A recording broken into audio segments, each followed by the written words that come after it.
बिस्मिल्लाहिर्रहमानिर्रहीम। अस्सलामु अलैकुम। मैं जलील खान कुलाची, आप मेरे यूट्यूब चैनल देख रहे हैं। गुज़रे वाले पाकिस्तान के सियासी मंजरनामे में आज पूरा दिन क्या कुछ होता रहा और मुमकिन तौर पर कल क्या हो सकता है, इस हवाले से डिस्कस करेंगे। आज सबसे पहले मैं आपको एक अच्छी खबर दे देता हूं और बड़ी खबर दे देता हूं। इस वक्त अली अमीन गंडापुर को इमरान खान ने खुद वजीर आला KPK नामजद कर दिया है। इन्हें एक तगड़ा उम्मीदवार है और एक तगड़ा बंदा है। वो बंदा जो रूपोश था, वो बंदा जिसकी तज़हीक के लिए, तजलील करने के लिए बाल काटे गए थे, वो बंदा जिसने मौलाना फजल रहमान की सियासत को KPK से बिल्कुल आउट कर दिया, बिल्कुल खत्म कर दिया। अगर किसी बंदे ने फजल रहमान की, क्योंकि मजबूत सियासत इनकी थी KPK में, अगर KPK से मजबूत सियासत मौलाना फजल रहमान साहब की अगर खत्म किए किसी बंदे गए, तो उसका नाम है अली अमीन गंडापुर। एक बाएतमाद और वफादार साथी है इमरान खान का। आज इमरान खान ने, हालांकि तीन और नाम इमरान खान के सामने रखे गए थे, लेकिन इमरान खान ने उन 3 और नामों को एक साइड पे रखते हुए अली अमीन गंडापुर का नाम वजीर आला KPK के लिए नामजद कर दिया है। एक बड़ी खबर है। अब हम थोड़ा सा आगे चलते हैं। आज अडियाला जेल में 8 फरवरी के बाद, इलेक्शंस के बाद मीडिया के साथ पहला इंटरेक्शन था। इमरान खान साहब ने बात की है, शाह महमूद कुरैशी साहब ने बात की है। तकरीबन 12 से 14 अफराद, 14 सहाफी मौजूद थे इस इंटरेक्शन के दौरान, और 3 मुख्तलिफ जगहों के ऊपर सख्त चेकिंग की गई। क्योंकि जब पिछली एक एक तस्वीर वायरल हुई थी, एक ऑडियो इमरान खान की आई थी, तो उसके बाद आज 3 मुख्तलिफ जगहों पर सख्त चेकिंग की गई सहाफी हजरात की। और उसके बाद फिर इमरान खान ने मुख्तलिफ बातें की है। जब उनसे ये पूछा गया कि आपने ये रिजल्ट कैसे लगे या आपने कैसे रिजल्ट देखे, तो उन्होंने कहा कि एक तो जेल है और जेल के अलावा ऊपर से इन्होंने हमें PTV दिया हुआ है, ये उससे भी बड़ी जेल है। ये उनके अल्फाज थे। और नवाज शरीफ साहब की खुद सीट के हवाले से उन्होंने बात की है कि वो खुद हार रहे थे, हारे हैं, मरियम नवाज हारी है। आलिया हमजा साहबा की उन्होंने तारीफ की है कि वो जेल में बैठकर डटी हुई है और वो जीत चुकी है। 5000 के 1 लाख से प्लस उन्होंने वोट लिए हैं, 5000 से डिफरेंस से उनको हरा दिया गया है। मुख्तलिफ पहलुओं के ऊपर बात की गई। 9 मई के जो मुकदमात थे, उनमें 12 केसेस के मुतालिक इमरान खान की आज समाअत थी। और आज से तकरीबन 13 फरवरी के बाद फिर 28 फरवरी तक जो अगली तारीख है वो पड़ी है।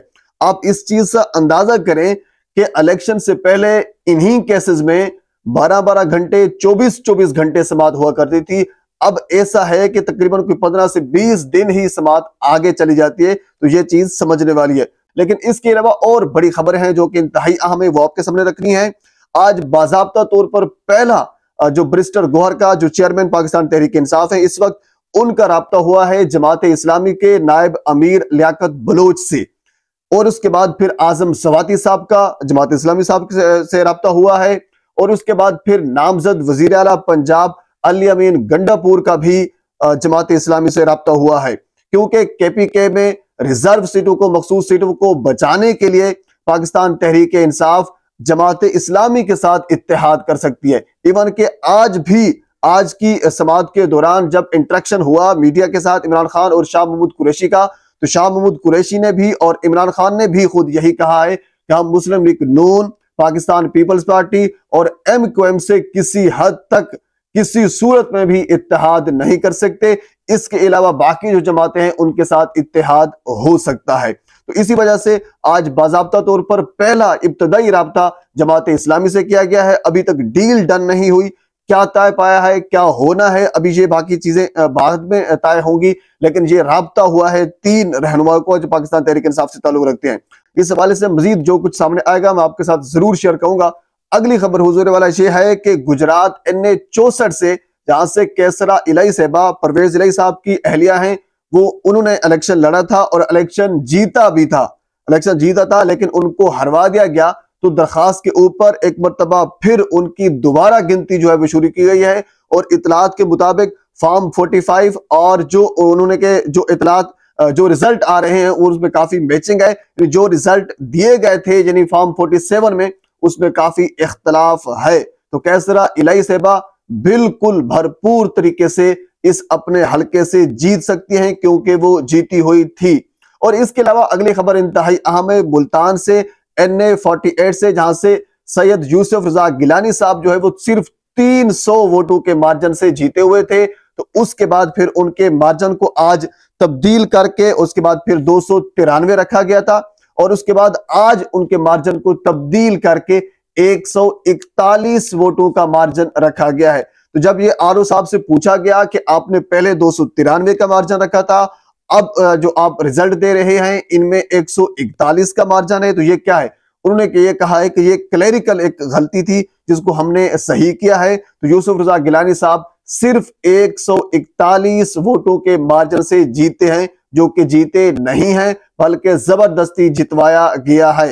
वो तो जितवाया तो नवाज शरीफ साहब को बड़ा जबरदस्ती किया है, मरियम नवाज से को इस तरह किया गया है और इसी तरह बाकी और बहुत से केसेस हैं जो लगे हुए हैं। अब सूरत हाल हर आने वाले घंटे के साथ बदल रही है। आज शहबाज शरीफ साहब ने लाहौर में प्रेस कॉन्फ्रेंस की है और यानी वाज़े तौर पर यह लग रहा था कि मुस्लिम लीग नून इस वक्त हुकूमत करने के मूड में नहीं है, क्योंकि मुस्लिम लीग नून जिसके साथ इत्तेहाद कर रही है यानी पाकिस्तान पीपल्स पार्टी के साथ।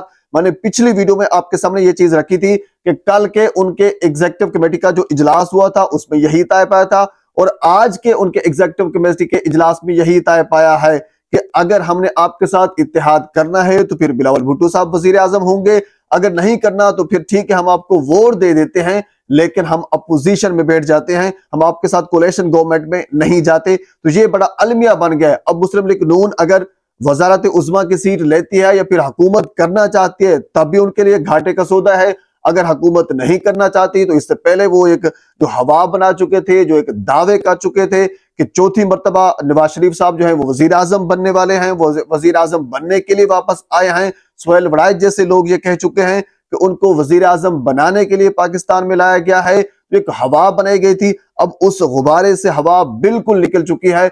अब उनको अपनी अना की जंग जो वो लड़ रहे हैं, इवन कि आज शहबाज शरीफ साहब ने खुद ये कहा है कि अगर वो तहरीक इंसाफ वाले, सॉरी माफ किए, उन्होंने कहा कि अगर वो आजाद जो लोग हैं अगर वो अपनी हुकूमत बनाना चाहें तो अपनी हुकूमत बना सकते हैं। तो जब उनसे ये कहा गया कि जो तहरीक इंसाफ के नाम पर जो लोग आए हैं तो आप उनको अपने साथ मिला रहे हैं, ये अखलाकी तौर पर गलत नहीं है? उनका नहीं, ये बिल्कुल कोई गलत नहीं है, हम उनके अपने साथ बिठा सकते हैं। और इसके अलावा पिछली वीडियो में मैंने आपके सामने एक चीज रखी थी कि सदर के पास इख्तियार है कि वो किसी ऐसी पार्टी जो अक्सरियत में है उनको ये दावत दे सकता है कि आप आकर अपनी हुकूमत संभालें और वजारत उज़्मा का जो एक हलफ है वो लें, हुकूमत बनाने की दावत दे सकता है। तो आज यही सवाल शहबाज शरीफ साहब से किया गया तो उन्होंने कहा कि नहीं नहीं, 18वीं तरमीम के बाद ये इख्तियारात जो है वो सदर से ले लिए गए हैं। जबकि खुर्शीद शाह साहब ने आज बड़ा कमाल का जुमला कहा है, उन्हें कहा है कि नवाज शरीफ साहब को इखलाकी तौर पर भी वजारत उज़्मा का उम्मीदवार नहीं होना चाहिए। उसकी वजह यह है कि नवाज शरीफ साहब खुद मानसैरा से हारे हैं और लाहौर से भी हारे हैं। पूरी दुनिया जानती है, पूरे मीडिया जानते हैं, सभी के सभी जानते हैं, खुद ये जानते हैं कि ये लाहौर से हारे हैं। नवाज शरीफ साहब खुद हार चुके हैं अपने हलके से, तो लिहाजा उनको इखलाकी तौर पर भी वजारत उज़्मा का उम्मीदवार नहीं होना चाहिए। ये पाकिस्तान पीपल्स पार्टी के एक नामवर एक रहनुमा जो हैं खुर्शीद शाह साहब जो हैं वो ये कह रहे थे। पर इसके अलावा और बहुत सी खबरें हैं, अगली वीडियो में आपके साथ मैं जरूर शेयर करूंगा। एक मरतबा आपसे गुजारिश है मेरे चैनल को सब्सक्राइब कर दें ताकि आने वाली हर इंफॉर्मेटिव वीडियो आप तक पहुंच सके। अल्लाह हाफिज।